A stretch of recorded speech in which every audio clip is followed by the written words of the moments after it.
45 députés indépendants, nouvellement élus, vont s'unir pour former un groupe parlementaire qui soutiendra le régime en place, ont-ils annoncé aujourd'hui. D'après les commentaires formulés par les citoyens qui ont participé à l'élection de ces députés indépendants, beaucoup se sont trompés par cette décision. La fluctuation du prix à la pompe du carburant, qui sera appliquée cette année selon les conditions du FMI, va impacter le pouvoir d'achat de la population, pouvoir d'achat qui restera faible car les employeurs ne peuvent pas augmenter les salaires des travailleurs en fonction de la hausse du coût de la vie, a souligné la SSM.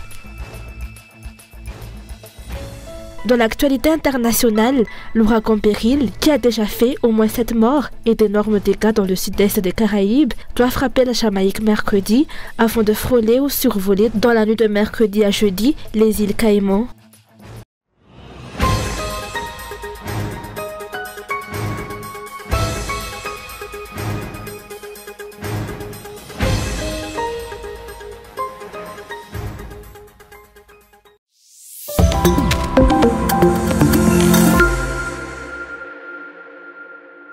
« 45 députés indépendants nouvellement élus vont s'unir pour former un groupe parlementaire qui soutiendra le président de la République, Anjadwil, ont-ils annoncé aujourd'hui à Tibazaz. Cette déclaration fait écho à notre précédente édition de samedi où il a été rapporté qu'un nombre de députés indépendants récemment élus ont tenu une réunion privée avec le président Anjadwil et ses partisans à Arena Ivanchi.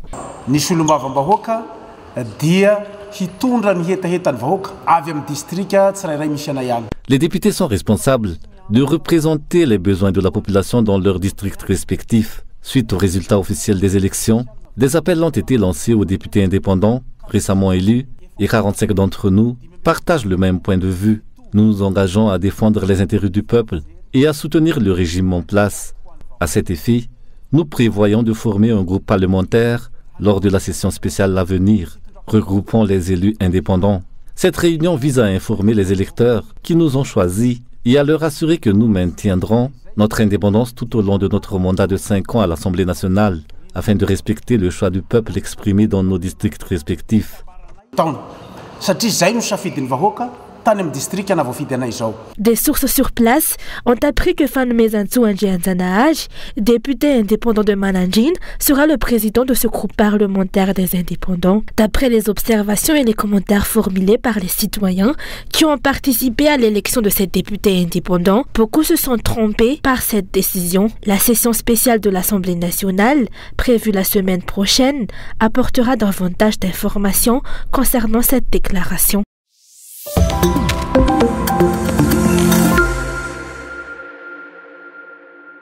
La restriction budgétaire de l'État, prévue par la loi de finances rectificative 2024, récemment adoptée par les deux chambres du Parlement, aura un impact considérable sur la vie nationale et l'administration publique en général. Comparé à la loi de finances initiale, la LFR a procédé à une réduction de 14,56%, soit une diminution de 3,435 milliards d'agages du budget de l'État pour cette année. Une coupe budgétaire, ça, ministre des Finances. Contrairement à la déclaration de la ministre de l'Économie et des Finances, la coupe budgétaire n'est pas de 1 255 milliards d'ariari, mais de 3 433 milliards d'ariari. Quel impact cela aura-t-il sur la population? D'abord, une coupe de 272 milliards d'ariari est prévue pour les salaires des fonctionnaires, soit une réduction d'un tiers des salaires publics. De plus, les programmes d'investissement public sont également touchés, ce qui signifie que le budget de l'État pour construire et entretenir des infrastructures, comme les routes, a été réduit, ce qui entraînera le chômage des sociétés qui dépendent des marchés publics.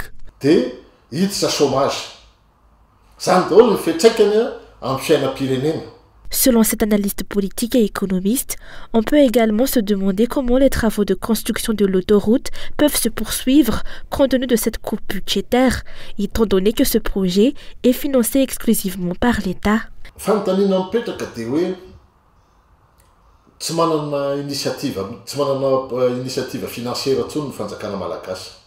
L'État malgache n'a plus d'initiative financière. Il a été dit que l'autoroute serait en partie construite sur fonds propres. Mais comment cela est-il possible? La loi des finances indique clairement que le budget pour l'investissement public est réduit. Le programme d'investissement public interne des ministères est réduit de 52,4%, tandis que le programme d'investissement externe est réduit de 37,07%, ce qui représente une diminution de 2103 milliards d'ariary de financement externe pour le PIB.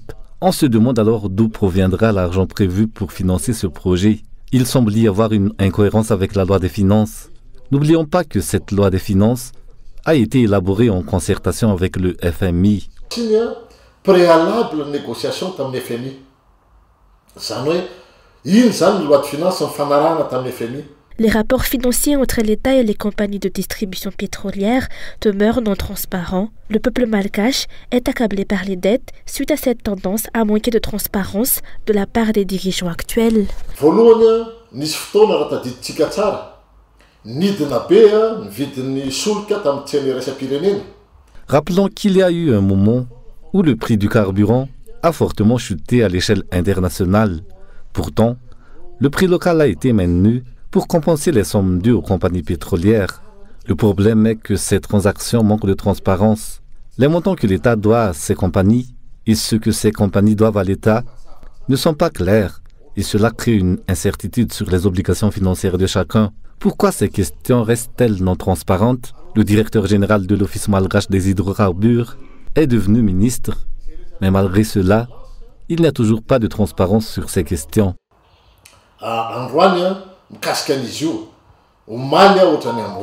Les réalités nationales et les problèmes financiers actuels prouvent la mauvaise gouvernance des dirigeants actuels. Pensent-ils que les Malgaches sont tolérants et que leurs besoins sociaux, comme la santé, le coût de la vie, la sécurité et l'éducation, peuvent être continuellement négligés au profit de projets d'intérêt pour les entreprises étrangères, comme le téléphérique et l'autoroute, qui bénéficient de dépenses importantes?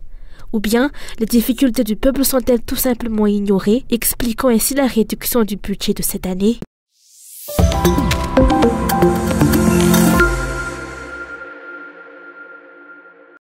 La fluctuation du prix à la pompe du carburant qui sera appliquée dès le deuxième semestre de cette année, selon les conditions du FMI, va impacter le pouvoir d'achat de la population. La Solidarité syndicale de Madagascar, SSM, a souligné que les employeurs n'ont pourtant pas les moyens d'augmenter les salaires des travailleurs en fonction de la hausse du coût de la vie. Les bailleurs exigent l'arrêt des subventions pour le carburant.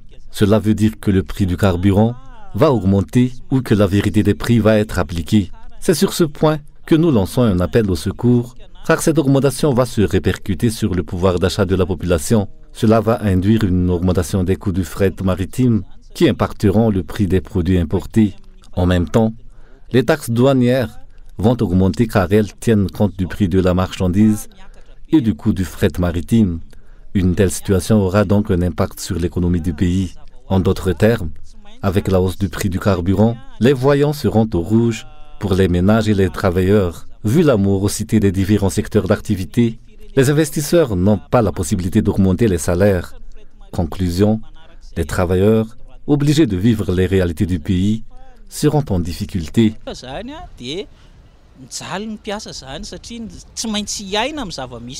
D'après la note de conjoncture économique de la Banque centrale, une légère baisse du coût de la vie a été observée durant le premier trimestre de l'année. Mais la fluctuation du prix à la pompe du carburant va peser sur les prix des produits dans le panier de la ménagère, à moins que les ministères responsables dans celui du commerce n'avancent des mesures concrètes pour stabiliser les prix sur le marché.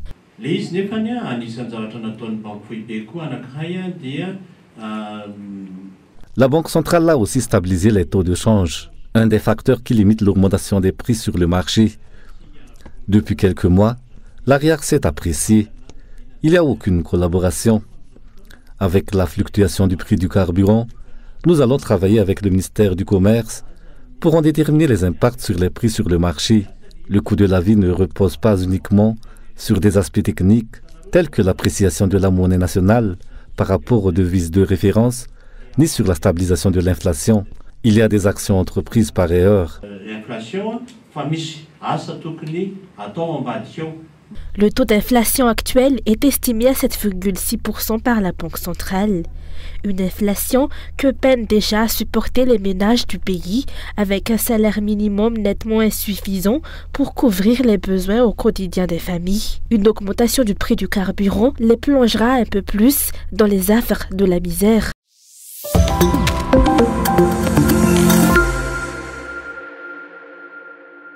Les problèmes d'électricité dans le pays persistent et s'intensifient en raison de la mauvaise gouvernance des responsables, en particulier de ceux qui dirigent la société Jirama. C'est ce qu'a déclaré aujourd'hui l'analyste politique Miar Rasloufardzon.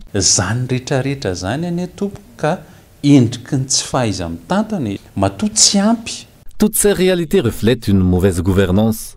L'insuffisance dans la production ne peut être expliquée que par cela, étant donné que la Jirama est consciente chaque jour de la croissance de la demande d'abonnement et des besoins en électricité. La Jirama était au courant de l'augmentation des besoins et aurait dû anticiper les investissements nécessaires en conséquence. Ne pas avoir pris cette initiative relève de la mauvaise gouvernance. Je parle de la Jirama, mais il est possible que des hauts responsables, voire le président, soient aussi impliqués. Lorsque la Jirama s'est tournée vers l'utilisation de groupes électrogènes, les responsables auraient dû rechercher une solution plus durable au lieu d'opter pour une solution déficitaire. Cette décision a exacerbé la crise malgré le potentiel de solution qu'offre le pays. C'est de la mauvaise gouvernance. Compte tenu des réalités actuelles, il est évident que les responsables concernés n'ont aucune volonté de résoudre le problème des coupures de courant, a ajouté ce dernier. Puisque le monde entier se tourne vers les énergies vertes, nous aussi, nous nous précipitons vers l'utilisation des panneaux solaires, c'est-à-dire l'énergie solaire. Pourtant, pour moi, ce n'est pas une solution. Bien que les panneaux solaires puissent fournir de l'éclairage, la question se pose. La Jirama dispose-t-elle d'une usine de fabrication de panneaux solaires? Ce devrait être une initiative de la Jirama. De même, la Jirama possède-t-elle une usine de fabrication de batteries? Car malgré la disponibilité du soleil, la durabilité des batteries est limitée, ce qui rend parfois l'utilisation du gazole plus pratique à long terme. Je parle en termes financiers et non environnementaux. La fabrication de batteries a également des effets néfastes sur l'environnement. Tout cela me conduit à penser que ces initiatives sont superficielles. Pour véritablement résoudre le problème, il faut l'affronter de front, mais jusqu'à présent, les dirigeants de la Jirama ne semblent ni compétents ni déterminés à résoudre ces problèmes. Rappelons que de nombreuses raisons ont été avancées pour expliquer les coupures d'électricité dans le pays. Par exemple, la Jirama a cité l'incapacité de sa production à répondre de manière suffisante aux besoins d'électricité du pays, entraînant des coupures dans de nombreuses régions. Des retards dans l'approvisionnement en carburant nécessaires pour faire fonctionner les générateurs à travers Madagascar, ainsi que le vieillissement des infrastructures, parmi d'autres raisons, ont été évoqués. Ces problèmes récurrents persistent sans solution jusqu'à aujourd'hui.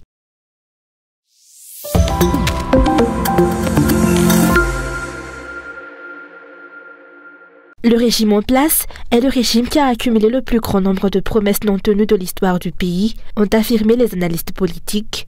La phase de test pour le transport par câble est terminée et les autorités avaient annoncé qu'il serait ouvert au public après la fête nationale, ce qui n'a pas encore eu lieu. Ils avaient aussi promis que les 80 premiers kilomètres de l'autoroute seraient achevés avant la fin de 2023.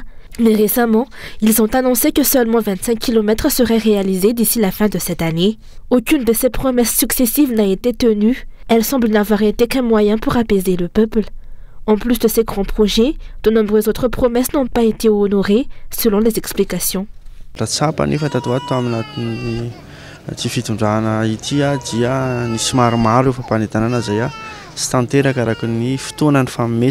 Avec ce régime, de nombreuses promesses n'ont pas été tenues dans les délais annoncés. Par exemple, lors de sa visite à Nousbianal, le président avait promis de réhabiliter la route nationale de Muramang à Nousbianal.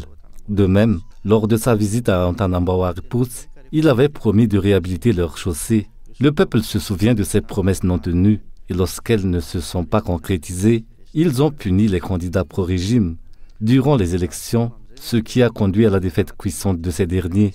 Ce que l'on peut en conclure, c'est que ces promesses non tenues alimentent la méfiance du peuple envers ses dirigeants et envers les politiciens en général. Pire encore, cela diminue l'enthousiasme des citoyens à participer aux élections car ils perçoivent la politique comme une plateforme de mensonges, de tromperies et de belles paroles.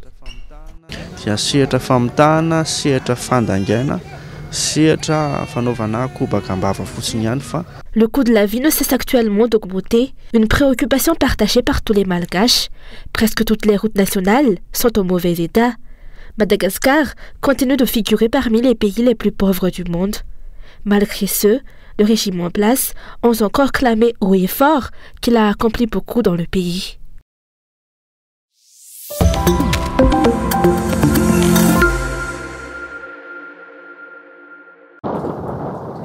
Les paysages de ces îles réputées paradisiaques sont méconnaissables. Les maisons sont rasées, les toits arrachés. L'ouragan Beryl a frappé mardi l'archipel de Saint-Vincent et les Grenadines avec des vents supérieurs à 252 km/h. Le premier ouragan de la saison avait été classé en catégorie 5 mardi, la plus élevée, ce qui n'était jamais arrivé aussi tôt dans l'année. Il a depuis été relégué en catégorie 4.